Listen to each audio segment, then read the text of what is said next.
জয় গুৰু শংকৰ বলক আজি আপোনালোকক লৈ যাওঁ শ্ৰীমন্ত শংকৰদেৱ সংঘৰ মূলৰ অধিৱেশনলৈ। সময় হৈছে 5:30 আৰু আমি ঘৰৰ পৰা যাত্ৰা আৰম্ভ কৰিছোঁ। শ্ৰীমন্ত শংকৰদেৱ সংঘৰ 94 সংখ্যক মূলৰ অধিৱেশন অনুষ্ঠিত হৈছে যোৰহাট জিলাৰ মৌবন্ধা এৰালতলীত। এটা বছৰ অপেক্ষা কৰি থাকোঁ কেতিয়া পাদিশিক আহিব আৰু কেতিয়া যাবলৈ পাম।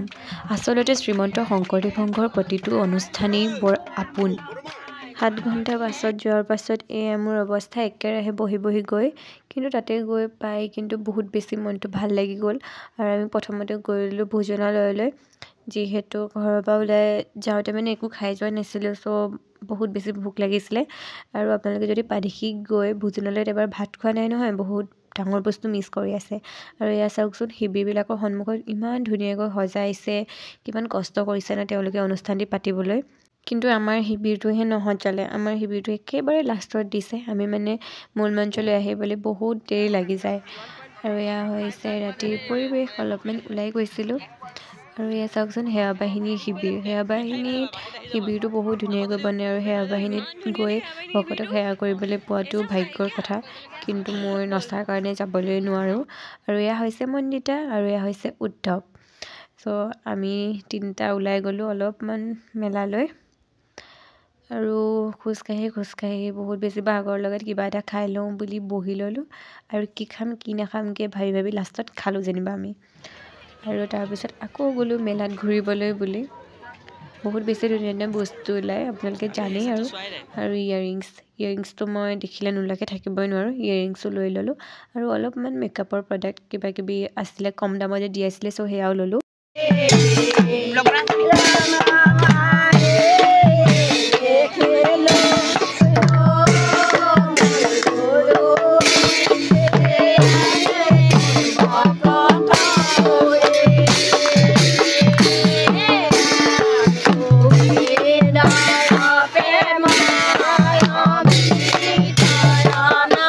ভোজনালয়ত বহুত বেছি ভিৰ হোৱাৰ কাৰণে আমি নিজে বনাই খালোঁ। তেওঁক আমি ভগৱান হিচাপে গণ্য কৰোঁ। সেইজন ভগৱান, সেইজন ঈশ্বৰ প্ৰদত্ত গুণৰ তেওঁৰ আমি বাণী, তেওঁৰ আমি প্ৰচাৰ কৰিবলৈ শ্ৰীমন্ত শংকৰদেৱ বিশ্ববিদ্যালয়ত আমি প্ৰতিগৰাকীয়ে। তাৰ পাছত গ'লোঁ আমি ভাওনা চাবলৈ আৰু ভাওনা মই নিজে কৰিও ভাল পাওঁ আৰু চাই ভাল পাওঁ। আচলতে নিজে কৰাতকৈ আনক চালে বহুত কথা শিকিব পাৰি।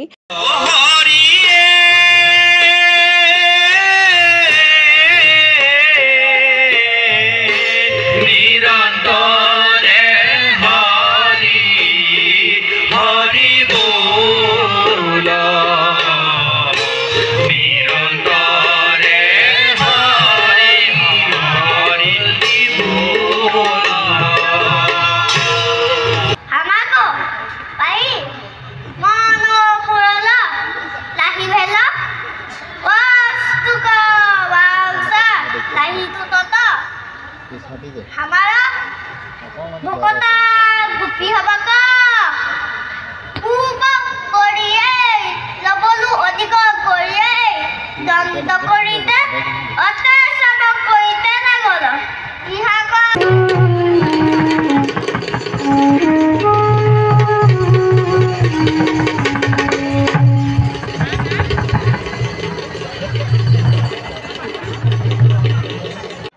ৰাইজ এই লাইনটো যে দেখিছে এই লাইনটো কি বুলি ভাবিছে বাৰু?